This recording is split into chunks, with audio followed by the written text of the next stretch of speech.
Good morning my dear students. तो आज हम डिस्कस करने जा रहे हैं कुछ टॉपिक्स। तो उसमें से फर्स्ट मेंटल हेल्थ है, मेंटल हेल्थ नर्सिंग या साइकाट्रिक नर्सिंग है, या जिसमें हम और पढ़ेंगे general principles of mental health nursing.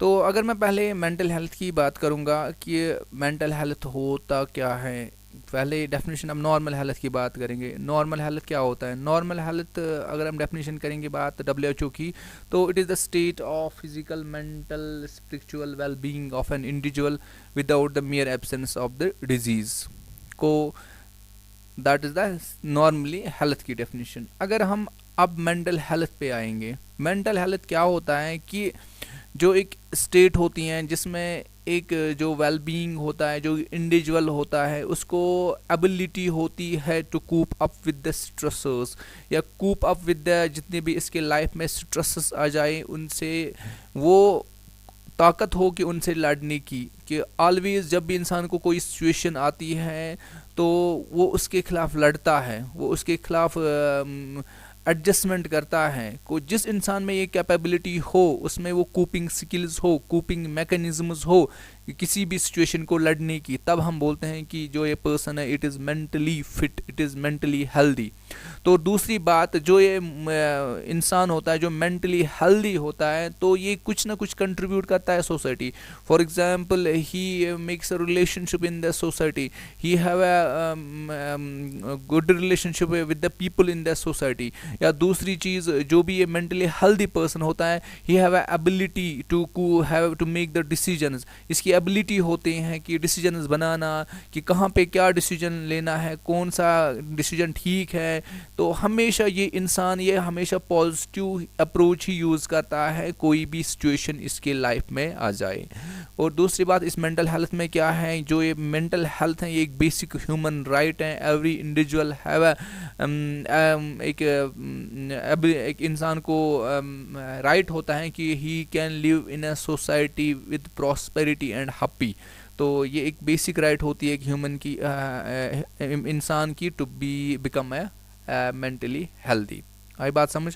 तो मेंटल हेल्थ वो चीज़ होता है जिसमें इंसान को एबिलिटी होती है कि वो जो भी सिचुएशन इसके लाइफ में आए उनसे लड़े, उनसे कूप अप करे, या कोई भी स्ट्रेस लाइफ में आ जाए तो उनसे वो कूप अप, या उसके अंदर वो डिफेंस मैकेनिज्म हो कि उनके खिलाफ लड़ने की। तो दूसरी बात ये है कि जो ये मेंटली हेल्दी पर्सन होता है ये अच्छे से काम करता है सोसाइटी में, ये अच्छे से पीपल लोगों के साथ बात करता है, और ये कुछ ना कुछ कंट्रीब्यूट करता है toward the society of the people. जो सोसाइटी पे पीपल में रहते हैं उनको कुछ ना कुछ कंट्रीब्यूट करता है। ओके।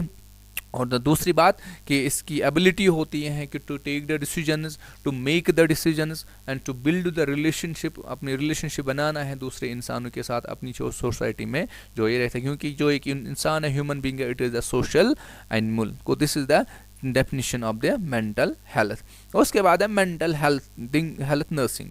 जो ये मेंटल हेल्थ नर्सिंग क्या है कि it is also called as the psychiatric nursing.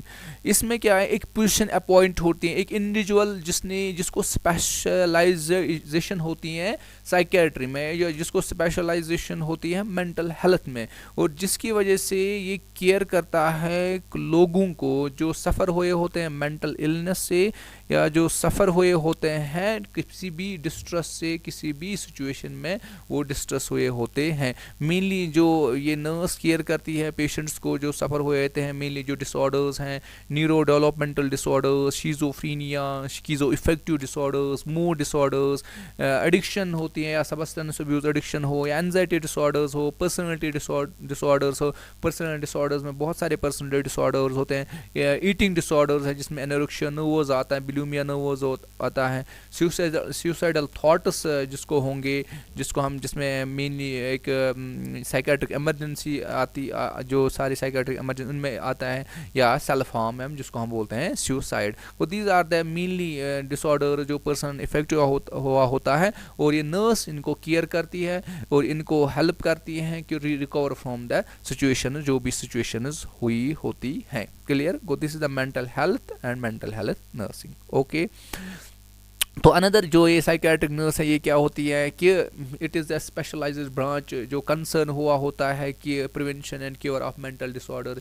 जो भी पेशेंट सफ़र हुआ होता है मेंटल डिसऑर्डर से, उनको प्रिवेंट करती है, उनको रिकवर करने की कोशिश करती है, उनको जो इनका माल अडाप्टिव बिहेवियर है उनको ये ठीक करने की कोशिश करती हैं ये साइकेट्रिक नर्स। ओके, आई बात समझ?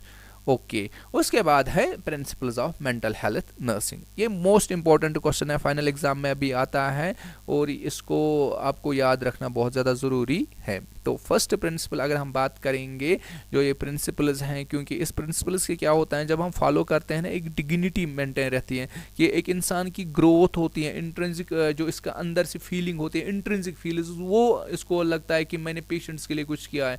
If you do not follow the principles then you can't be satisfied what type of care आप जो दे रहे हो, आप सेटिस्फाई नहीं हो जाओगे। जब आप इन प्रिंसिपल्स के थ्रू जाओगे ना, तो आपको खुद अंदर इंट्रिंसिक वर्दी फील होगा कि ना मैंने इस पेशेंट के लिए कुछ किया है, I have given something to the patient, तो I have recovered the patient from this any disorder जो ये शिकार हुआ होता है। तो अब हम ये प्रिंसिपल्स हम पढ़ेंगे एक एक करके।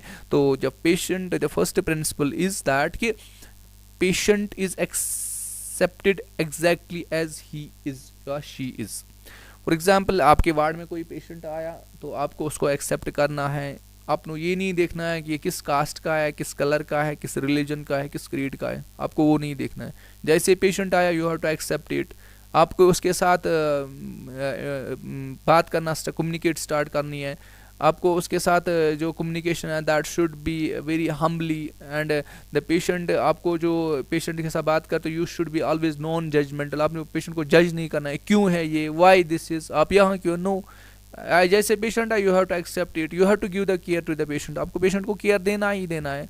आपको नॉन जजमेंटल अप्रोच हमेशा यूज़ करना है। आपको कोई जो भी पेशेंट बोलेगा आपको कामली सुनना है। यू अलाउ द, आपको पेशेंट को अलाउ करना है, जितनी भी इसकी फीलिंग स्ट्रांगली हेल्ड अंदर है वो बाहर निकालने की, आपको वो सुनना है।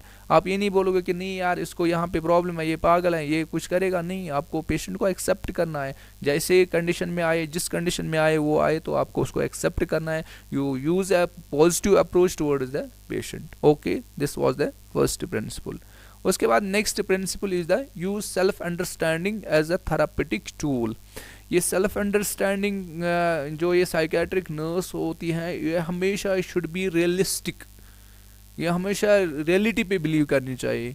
ये हमेशा इसके दिमाग में हमेशा एक स्ट्रॉन्ग सेल्फ कंसेप्ट होना चाहिए, ताकि जो अपनी फीलिंग्स है ये रिकॉग्नाइज करें। क्योंकि जब हमें खुद पता है कि हम क्या है, तभी हम दूसरे को ट्रीट कर सकते हैं। जब हमें अपने दिल में रहम होगा तब हम दूसरे को केयर कर सकते हैं। आपकी understanding is, self understanding is important. जितनी आपकी सेल्फ अंडरस्टैंडिंग या रियलिस्टिक अंदर चीज़ें होंगी, तो उतना आप अच्छा केयर प्रोवाइड कर सकते हो पेशेंट को।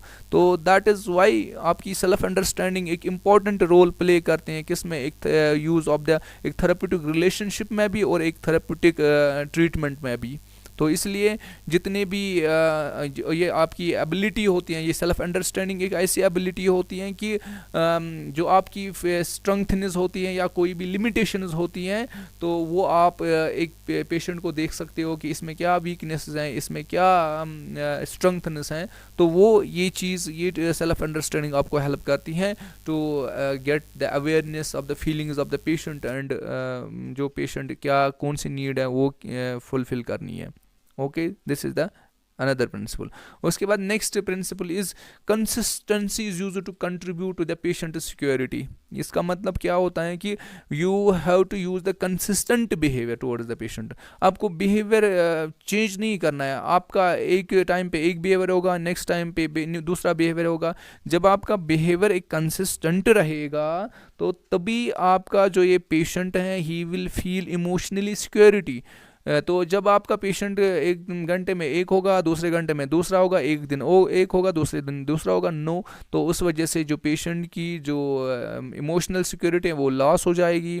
आप केयर नहीं दे पाओगे अच्छे से, आप पेशेंट को ट्रीट या रिकवर नहीं कर पाओगे अच्छे से। तो that is the consistency, consistent behaviour towards the patient की वजह से क्या होता है, उसको इमोशनल सिक्योरिटी हो जाती है, वो इमोशनली सिक्योरिटी फील होता है। तो if you change the behaviour from time to time, तो the patient will feel unsecure, emotionally unsecure. Okay, this was the next principle. उसके बाद जो नेक्स्ट प्रिंसिपल है, that is patient behaviour is change through emotional experience and not by rational interpretation. इसका क्या मतलब होता है कि मेजर जो मेन फोकस आपको होना चाहिए, जो दैट इज द फीलिंग्स। आपको एक लॉजिकल इंटरप्रिटेशन नहीं देनी है, आपको एक लॉजिकल रीजनिंग नहीं देनी है कि पेशेंट का बिहेवियर आप ऐसा करोगे फिर ये होगा फिर ऐसा चेंज होगा। No, you have to focus on the feelings of the patient. Patients की फीलिंग्स को देखना है, पेशेंट को फीलिंग्स को समझना है, पेशेंट की इमोशंस को समझना है, तब आपको एक पेशेंट का बिहेवियर चेंज कर सकते हो। If you give a long interpretation without illogical reasoning, तो आपको क्या होगा, you can't change the behavior of the patient, you can't recover the patient from any psychiatric or mental disorder, and that means you should change the behavior through emotional experience। Okay, तो that is the next principle. तो आज हमने पढ़ा mental health क्या होती है, mental health nursing क्या होती है, और general principle of mental health nursing क्या होती है। आई होप आपको ये अंडरस्टैंड हुए होंगे। तो आज के लिए इतना ही काफ़ी है। तो नेक्स्ट